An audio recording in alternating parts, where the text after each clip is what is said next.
What's up, y'all? It's your girl Kiara, and I am back with another video. This mic is about to get chunked through this window. I know I said I loved it before, but it might be my phone that's effing up. But anyway, we finna get into another movie review because that's my thing at this point. It's gonna be an M. Night Shyamalan, which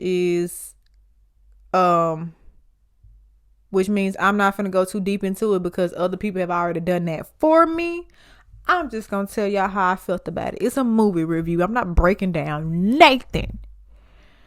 Anyway, before we get started, y'all know it's gonna be a spoiler, so don't even try to get no spoiler free movie review out of me because we're not doing that. We're not doing that. You ain't get no spoiler free movie review out of me because I'm gonna spoil the mess out of it. Stop playing me. So the movie is an M. Night Shyamalan movie. It's called Knock at the Cabin. It stars a lot of people. It stars David Bautista, Rupert Grint, he played Harry Potter best friend, the redhead guy. Who else y'all know in here? Them the only two that I really know for real. Anyway, yeah. So it basically is based off of a book called The Last House at the End of the Earth or something like that. I didn't read the book. I just watched the movie because I was bored and I was on Amazon Prime, so I was going to watch me a movie. Anyway. So the movie starts. Oh, my bad. Make sure y'all like, comment, subscribe, share, all that, because I know y'all want to support your girl. And without further ado, let's get into this movie review. Okay, so it starts off with a little girl in the middle of the woods. Her and her family on a vacation in a cabin in the middle of the woods. I know, starting off messed up, right? And she was catching caterpillars or crickets or something like that. And big ass Dave Bautista comes out of nowhere and walks up to this girl and start having a conversation with her.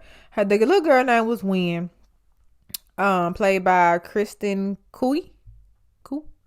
And first thing out her mouth was like, I don't speak to strangers. And immediately after she says that, she have a whole conversation about her daddies. Like, girl, didn't you say you didn't speak to strangers? What are you doing? And so Dave, the character's name was Leonard, played by Dave Bautista. He was like, tell me more. Like, you can trust me. You're my friend. That's why I hate to do this to you type stuff. And I'm like, do what? Do what, Dave Bautista? What? And so Dave Bautista and Wynn just having a good old little chit chat, just cackling like some little hens. And what happened? Leonard told Wynn to go get her parents. So she runs to the house. She runs to the door. She locked the door, goes to the backyard and tell her dads.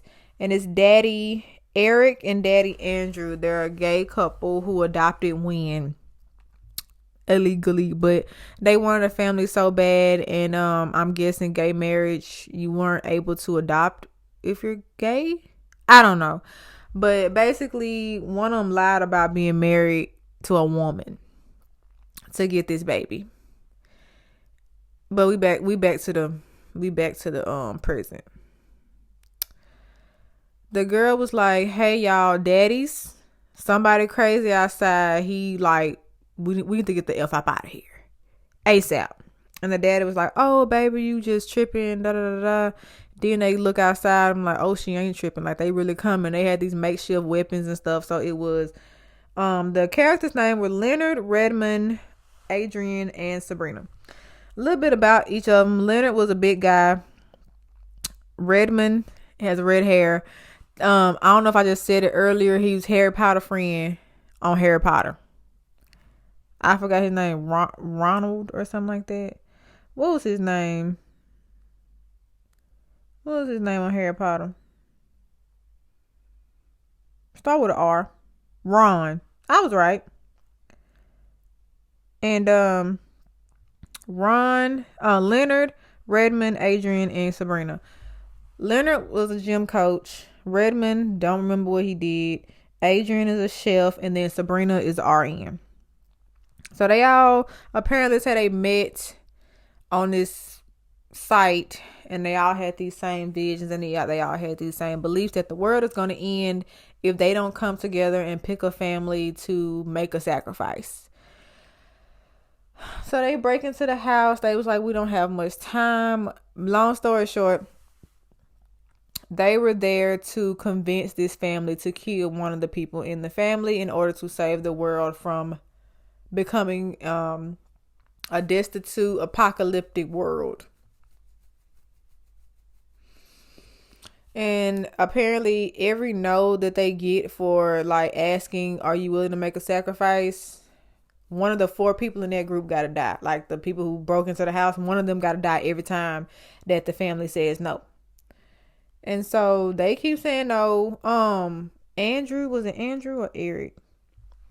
Eric ends up getting a concussion because he was trying to fight off one of them, and the nurse tripped him, made him bang his head so hard he got a concussion. So that kind of affected his way of thinking towards the end of the movie.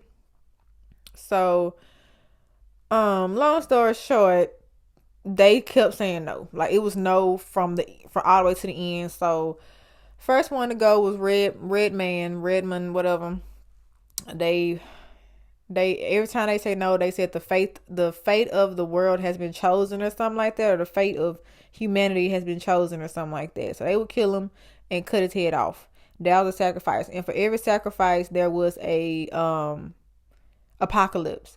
So the first one was waves, huge tall waves that crashed down to the shores and swallowed everybody up. Blah blah blah.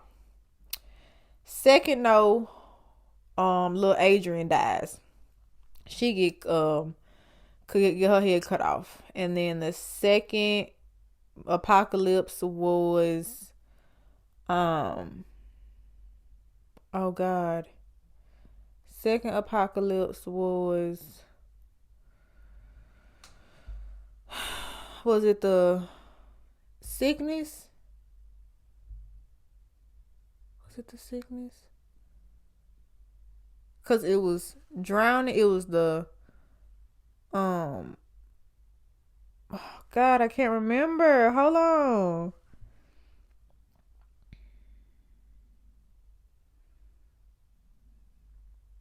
It was drowning.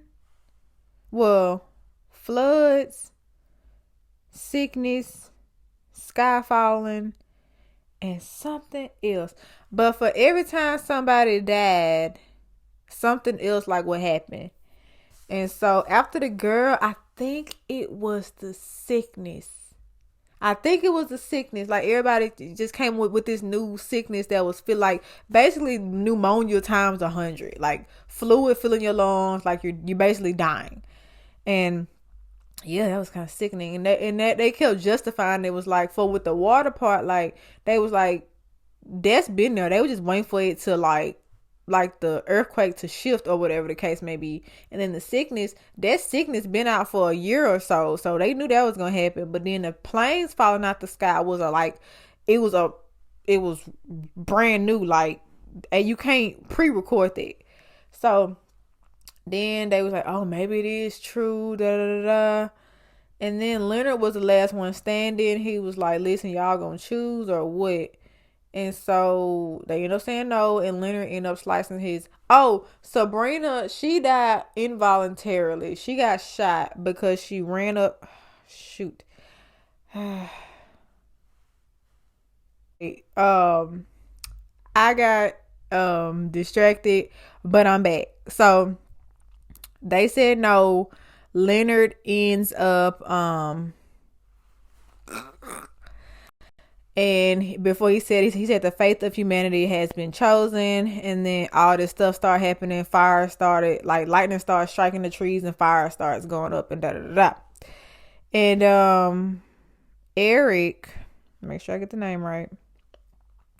Was it Eric? Eric was like, hey babe, like we need to save the world because we don't want Wynn living in this world that already hates us. Like we need her, like, you know what I'm saying? But Andrew was like thinking like we don't need to save a world that already judges us by our choices and our beliefs and our, you know, all that stuff. which I understood, but it was just like, Andrew, you gotta understand, like, people gonna do that anyway. Regardless of what you do, what you believe in, all that, it's gonna happen in regardless. So just make a life for win. So Eric basically forces Andrew to shoot him and sacrifice himself for the better world, like saving the world and for winning all that stuff. So I end up shooting Eric, and then Andrew takes Win, and they go to this little diner down the street from their cabin. But before that, they checked basically the truck of the people who kidnapped them and saw like their stories were true. Like they weren't lying about who they were. The only coincidence was the Redmond person was that Redmond's real name was O'Bannon, and he hit Andrew over the head because Andrew had a smart mouth. I ain't even gonna hold you. Andrew got like a little firecracker mouth, so Redmond like knocked him over here with a beer bottle at a bar, and like he got arrested for that stuff. But they never really explained how did Redmond become part of that group. Like it was too coincidental. They was thinking maybe Redmond wanted to get back at Andrew for sending him to jail type stuff, but we don't know. So they end up getting in the car, going to the diner, and looking on the news and seeing how everything was coming back together. The water was going down, the sicknesses were going down, like the planes that were remaining were landing safely. And then, yeah. And then Win and Andrew got in the car and they drove back home. That's the type of movie where you not finna get no real answer for real. Like, this is a what if situation. This is a hypothetical situation. You ain't no explaining this. So, yeah, that's what that was. I did like it, but I was like, would I watch it again? No. It was cool, you know what I'm saying? It is what it was. I won't watch it again, but if somebody wants to watch it, I'm like, yeah, it's a good watch. I'm not gonna tell nobody not to watch it. I just won't watch it a second time. But yeah, y'all, that was my movie review on Knock at the Cabin. If my review make y'all want to watch it, go ahead. If not, whatever. But that's it. The movie review. Make sure y'all like, comment, subscribe, share, all that. Because I know y'all want to support your girl. And like I always say, I will see y'all in the next video. Bye, y'all. We took a trip, now we on your block, and it's like a